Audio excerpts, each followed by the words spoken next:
So for the first time in 2 decades, Christian Horner is back on the market. He's a free agent once again. He has, of course, been fired by Red Bull Racing the other day, earlier this week, and there's a lot of rumours about where he's going to go next. I mean, I said in some of my recent videos, I do not expect Horner to go anywhere whatsoever for like a year. I mean, maybe the start of 26 season perhaps, but it all depends on his severance package. Does he have gardening leave? If so, how long is that gardening leave for? I reckon it's going to be at least a year. But let's have a look, guys, because rumours about him joining not 1, not 2, not 3, but 4 different F1 teams have emerged since that absolutely unexpected announcement that he has left Red Bull Racing.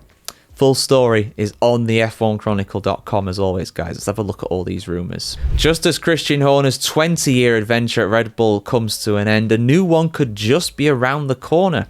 The 51-year-old was sacked this week, perhaps because of his key supporter, Chalem Yuvadia, definitely saying that wrong, do apologise, recently saw his 51% stake in the energy drink company diminish to 49%, equalising the power with the Austrian side of the business. Horner remains under contract to Red Bull while the terms of his departure are negotiated, but no operational role will be continued, although it is believed he will soon be free to jump to another F1 team.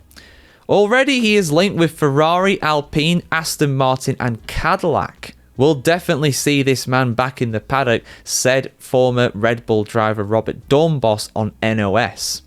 But I think Ferrari would have too much of an impact on his family life because he's a true Englishman who wouldn't just move to Maranello, regardless of whether Ferrari wants him. Corriere della Sera newspaper reports that the decision makers at Maranello, while contemplating Frederic Vasseur's future, are not considering Horner. I can see him as someone for Aston Martin, Dornbos added, or building a team like Alpine to try and bring it back to the top. They've never been at the top. Well, Renault have been at the top back like 20 years ago, but Alpine have never been at the top. Come on. He's definitely looking for a new challenge.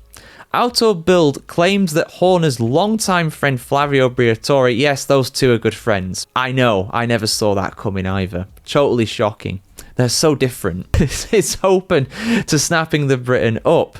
Perhaps by luring him with some team shares. And Automotor und Sport thinks that Cadillac would be very interested in signing Horner to replace the lower profile and less successful Graham Loudon.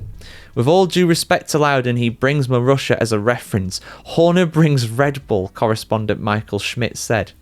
Loudon's face is known only to F1 nerds, while Horner's is known to the world. Hey, don't do my man dirty like that. Graham Loudon's a legend, alright. He was brilliant at Marussia back in the day. He steered the ship of that absolutely hot mess for so long, it would have sunk long before it actually did if it wasn't for him. While Horner is known to the world thanks to Netflix, with him at the helm, the project would receive a completely new appreciation and more political weight. Interesting words there. What do I make to it all? Well, it all depends on Horner's contract. It really does. What it says in terms of gardening leave. And then it doesn't matter who wants him. All the teams could want him.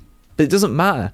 If the contract says that he has to have a gardening leave period of 6 months, a year, maybe even longer, we don't know. This is the thing. It's such a unique situation to have the team principal and CEO. It'd be like if Toto Wolff got sacked from Mercedes, which never happened because he's a co-owner as well. But it's that kind of level of someone who's been ingrained with that team for so long. He knows it inside and out. He knows Formula One inside and out. And I think he'd be a fantastic asset to any team that would want him.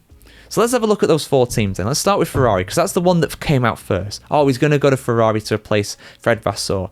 Now, speaking logically, which is not always how Ferrari works, but speaking logically, there is no way in hell I don't think they should get rid of Fred Vasseur. I think he's doing an okay job at a push. I mean, it's hard to say he's doing a good job because look how far McLaren have jumped ahead. But Ferrari are second in the Constructors' Championship and they're going into a regulation change, as is everybody. And they need someone who is, ingrained in that team, experienced, that can do a good job when it comes to steering the ship. And having a change like Horner coming in for 2026, I just don't see it personally. I don't personally. If they get rid of Vasseur, they may want him and he may go there. But I think that's unlikely personally. Aston Martin. Now, obviously, right now, the team principal at Aston Martin is Andy Cowell. He's only been in that role for a few months or so. It was Mike Crack, the man. I can't say his name without laughing. The man with the best name in Formula One, who was that in that role before. But, you know, it's possible. We know what Lawrence Stroll is like. We know that he is someone who wants these big box office signings, you know, Fernando Alonso, Sebastian Vettel, Adrian Newey. Christian Horner would be that. You know, that's why Max Verstappen may go there. Imagine if we have Verstappen, Horner, and Adrian Newey at Aston Martin. That would be an absolutely deadly combination, in my opinion. That really, really would be. But would Horner go there? I think it's possible. Do I think that Aston Martin would offer him that role? I think it's unlikely. I feel like they're going to go with Andy Cowell for the time being. It could be possible he goes there, of course. I'm not saying it's out of the question, given the fact that relatively, you know, Silverstone and Milton Keynes are not too far from one another. It is possible. I could see that. But again, we're talking about somebody who has been in Formula 1 for 20 years with Red Bull Racing, and will he want to jump straight back in again? And only he will know that. Only he will know that. You know, he will probably need to get something at some point. You know, he'll probably not retire on this. He might do. He might have enough money in the bank after all these years at Red Bull to just, you know, put his feet up and just chill out. Who wouldn't like to retire at 51 or whatever? Who would turn that down if you had the chance, you know? It's like I say about Vettel. Everybody talks about Vettel coming back to F1. Who wouldn't want to retire in your mid-50s and just chill out with your family in Switzerland? It sounds like an idyllic kind of life. And we've all seen the dude's house. Like, he's minted. You know, if you watch Drive to Survive, you see his house in Oxfordshire. The man's minted. Married to a Spice Girl, for goodness sake. So, yeah, Aston Martin's possible. Alpine. No. I know he's friends with Fabio Briatore, but come on. He's not going to want to go to that team. It's an absolute basket case, you know. It really is. No, absolutely not. Cadillac. Again, possible, but unlikely. You know, I feel like they've got the man in Graham Land and not wants to change it up. If they change it up to Christian Horner straight away, if they can even afford him, and if he wants to start out with a team again from absolutely back of the grid, no, I don't think so. So for now, I think Horner's going to put his feet up. He's going to chill out for the rest of the year. And whenever his garden leave is up, he'll choose something. He'll go somewhere. But for now, I don't see it. I don't see it personally. I think we're not going to see an announcement with Horner. We're not probably going to hear from Horner for months.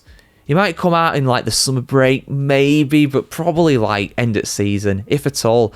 You know, I don't think he's going to want to talk about this. I know he spoke to Martin Brundle, allegedly messaged him saying that he'd not been given a reason for his sacking. But yeah, I don't think he wants to talk about this. And I don't blame him, you know. There's not going to be a good reason why he's been sacked. And I think we all know why he's been sacked. There's a few different things going around there. I did a video about that yesterday, guys, going over theories about the real reason why Horner has been sacked, because we don't know why yet. We just know he's gone. Simple as that. But yeah, your thoughts in the comments below, guys. Where will Christian Horner go? Will he go somewhere in 26? Will it be even longer than that? My money would be on 27, maybe, personally. You know, wait to see how this market of team principals kind of rotates around and goes. But yeah, like, share, and comment, subscribe if you want to see more of this, guys. And have a fantastic day wherever in the world today, and we'll see you very soon.